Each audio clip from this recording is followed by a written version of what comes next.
अस्सलाम वालेकुम। Today our topic is the origin of human life, यानी इंसान की ज़िंदगी शुरू कैसे हुई।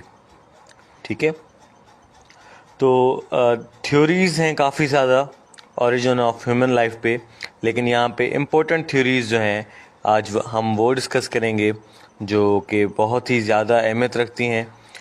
पहली है द थ्योरी ऑफ क्रिएशन। ठीक है, as a Muslim we believe on this theory, the theory of creation. ठीक है जी, ये थ्योरी हमें कहाँ से मिलती है? ये थ्योरी हमें मिलती है कुरान से। ठीक है जी, कुरान में अल्लाह पाक फरमाता है सूरह बकरा की आयत नंबर 30 पे, सूरह बकरा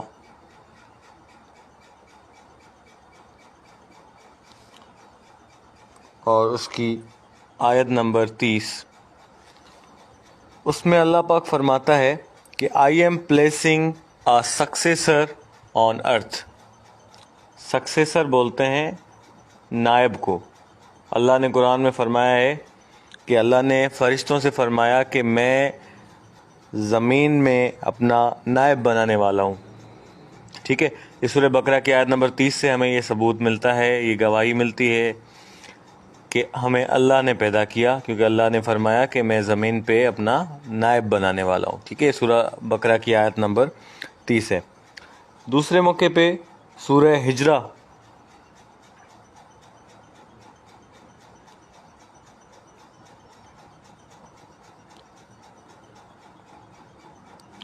सूरह हिजरा की आयत नंबर 26 में अल्लाह पाक फरमाते हैं we created human being from clay from moulded mud, के अल्लाह पाक फरमाते हैं मैंने इंसान को मट्टी से पैदा किया।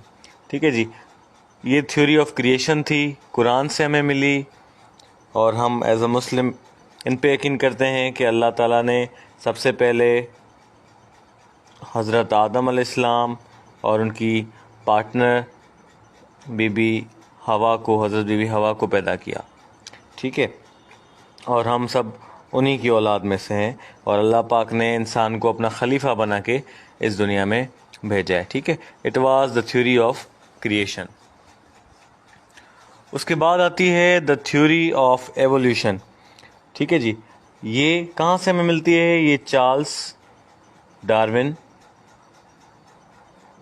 ने दी थी। कब दी थी ये थ्योरी? 1859 में दी थी। कहाँ पे दी थी? अपनी बुक में दी थी। ठीक है, बुक का नाम क्या है? The origin of species, the origin of species. ठीक है जी, अब इसमें यह बताया जाता है कि चार्ल्स डार्विन, जो कि एक इंग्लिश नेचुरलिस्ट थे, ये 5 साल दौरे पे, 5 साल की जर्नी पे पूरी दुनिया घूमने गए, और फिर इसने स्टडी किया differences in plants and animals, के प्लांट्स और एनिमल्स में बेसिक डिफरेंस है क्या। ठीक है, उसके बाद जाके इन्होंने एक थ्योरी दी जिसको थ्योरी ऑफ एवोल्यूशन कहते हैं। बेसिक आइडिया जो था ना इस थ्योरी के बिहाइंड, वो ये था कि इंसान की एवोल्यूशन जो हुई है वो सिंपल लाइफ फॉर्म से कॉम्प्लेक्स लाइफ फॉर्म में तब्दील होना। तो इसकी मैंने एग्जांपल आपको ये दे दूं कि पहले जो लाइफ थी वो सिंपल थी। इंसान जंगल में रहते थे, ठीक है, पत्ते खाते थे। आज के इंसान बड़े बड़े महलात में रहते हैं, बड़े बड़े घरों में रहते हैं, और जो है कीमती कपड़े, अलग अलग किस्म के वैरायटीज़ के कपड़े पहनते हैं। जो फूड उस वक्त पत्ते खाए जाते थे और शिकार करके जानवरों को खाया जाता था, आज बहुत ही ज़्यादा वैरायटी के फूड अवेलेबल हैं। तो सिंपल लाइफ फॉर्म से कॉम्प्लेक्स लाइफ फॉर्म में इंसान की एवोल्यूशन हुई है। दूसरा, इंसान के कैरेक्टरिस्टिक्स में, फिज़िकल कैरेक्टरिस्टिक्स में भी जो तब्दीली आई है उसको कहते हैं थ्योरी ऑफ एवोल्यूशन। ठीक है जी, आगे बढ़ते हैं द एवोल्यूशन ऑफ ह्यूमन पे। अब इंसान की एवोल्यूशन में तकरीबन 6 मिलियन ईयर्स लग चुके हैं। ठीक है, 6 मिलियन ईयर्स, ये बहुत ही लॉन्ग प्रोसेस है। ठीक है, लॉन्ग प्रोसेस से इंसान की एवोल्यूशन हुई है। पहले जो इंसान होते थे वो तकरीबन एप लाइक थे। App is a kind of monkey, बंदर का एक किस्म है। ठीक है, अच्छा, कहा यह जाता है कि इंसानों के जो एंसेस्टर्स थे, आबाओ अजदाद थे, और जो बंदरों के एंसेस्टर्स थे, आबाओ अजदाद थे, वो मिलते जुलते थे, इसलिए इंसान की जो शक्ल हुई वो बंदरों जैसी हुई। It is in evolution theory. ठीक है जी, और ये कहा जाता है कि मोस्ट ऑफ ह्यूमन एवोल्यूशन जो हुई है वो कॉन्टिनेंट जो था वो अफ्रीका, यानी अफ्रीका में वो इंसान पाए जाते थे।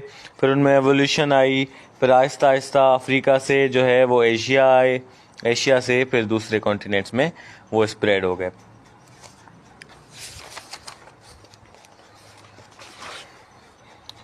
अच्छा, ये कहते हैं कि तकरीबन जब वो ऑस्ट्रेलिया के कॉन्टिनेंट में पहुंचे ना, ऑस्ट्रेलिया में, तो ऑस्ट्रेलिया तक पहुंचने में उनको 60,000 ईयर्स लग गए।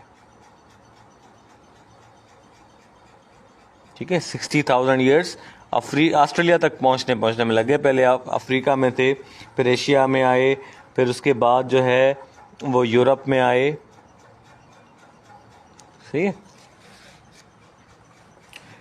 आगे बढ़ते हैं क्लासिफिकेशन ऑफ अर्ली ह्यूमंस पे। जी, तो क्लासिफिकेशन ऑफ अर्ली ह्यूमंस में हम पढ़ते हैं कि स्टेजेस हैं। ठीक है, इन स्टेजेस से होते होते इंसान जो है आखिर इस स्टेज जो आजकल हमारा चल रहा है होमो सेपियंस, यहाँ तक पहुँचे। तो पहला स्टेज जो था वो था ऑस्ट्रेलोपिथिकस। ठीक है, ऑस्ट्रेलोपिथिकस। इस स्टेज को डिफाइन करते हुए मैं आपको बताऊं कि तकरीबन 1 से 5 मिलियन ईयर्स, 1 से 5 मिलियन ईयर्स इस स्टेज को गुजरे हुए हो चुके हैं। ठीक है, इस स्टेज के अंदर जो लोग थे उनका जो वज़न था वो तकरीबन 40 kg के होते थे, एवरेज बताई जा रही है। ठीक है जी, ये अपराइट होते थे। अपराइट मतलब ये बिल्कुल सीधे खड़े हो सकते थे। ठीक है जी, आगे बढ़ते हैं। दूसरा हमारे पास जो स्टेज है वो है होमो हैबिलिस। ठीक है, इसको तकरीबन 1.6 से जो है 2.2 मिलियन ईयर्स हो चुके हैं।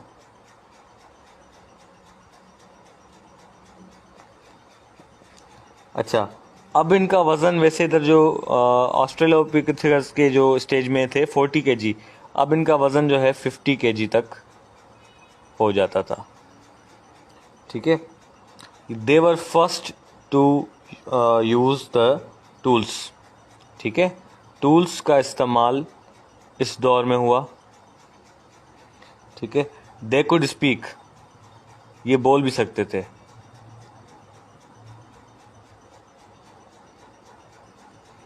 सही है जी, आगे बढ़ते हैं। हमारे पास है होमो इरेक्टस। अब होमो इरेक्टस को तकरीबन जो है 0.4 से 2 मिलियन ईयर्स हो चुके हैं।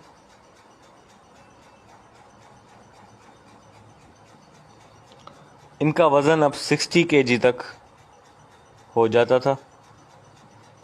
ठीक है, इन्होंने डिस्कवर किया फायर को। ठीक है, दे हंटेड इन ग्रुप्स, शिकार करते थे, लेकिन ग्रुप्स में, अकेले नहीं करते थे। सही है। उसके बाद है नेंडरथल। ठीक है। अच्छा, इनके अलग अलग नाम थे, वो भी मैं आपको बता दूं। इनको साउदर्न एप्स कहा जाता था,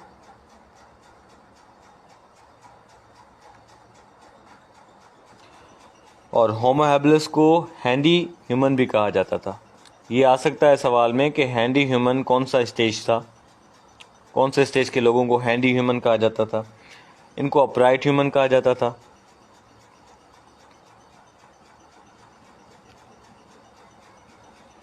ठीक है। और इनको कहा जाता था early wise human, early wise human. ठीक है। इनके बारे में पढ़ते हैं कि इनको तकरीबन जो है 2 लाख से 3 लाख साल हो चुके हैं।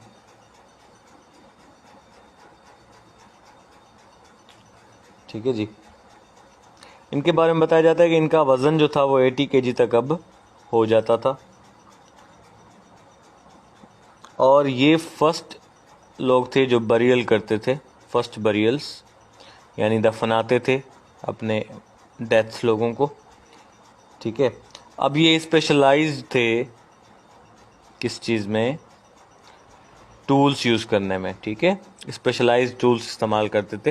ये तो सिर्फ टूल्स इस्तेमाल करते थे, लेकिन यहाँ स्पेशल टूल्स का इस्तेमाल होता था। ठीक है। ये हैं होमो सैपियंस, ये मॉडर्न ह्यूमन कहलाते हैं।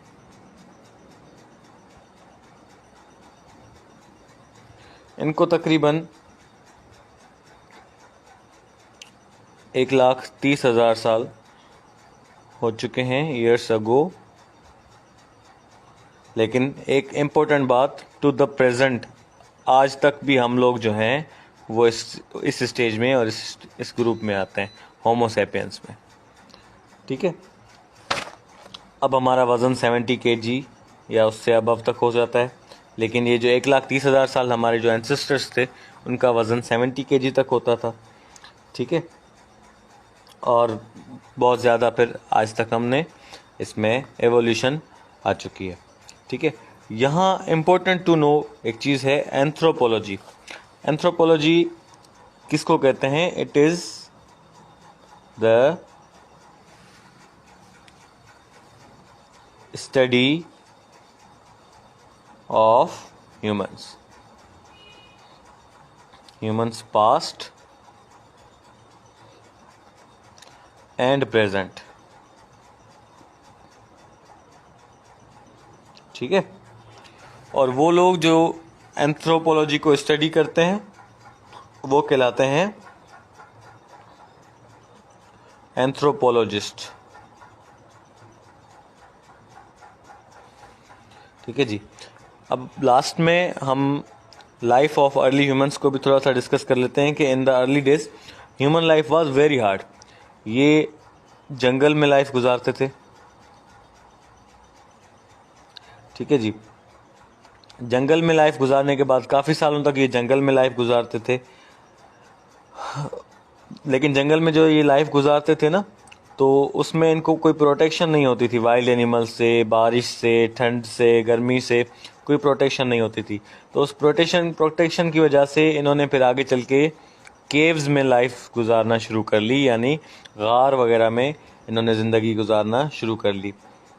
उसके बाद इसमें एक और रिवोल्यूशन आई कि इन्होंने अब ट्री लीव्स को रैप करना शुरू कर लिया, यानी अपने जिस्म को ढांकने के लिए इन्होंने ट्री लीव्स को, पत्तों से अपने कपड़े बनाते थे। ठीक है। अपने जिस्म को ढांपते थे दरख्त के पत्तों से।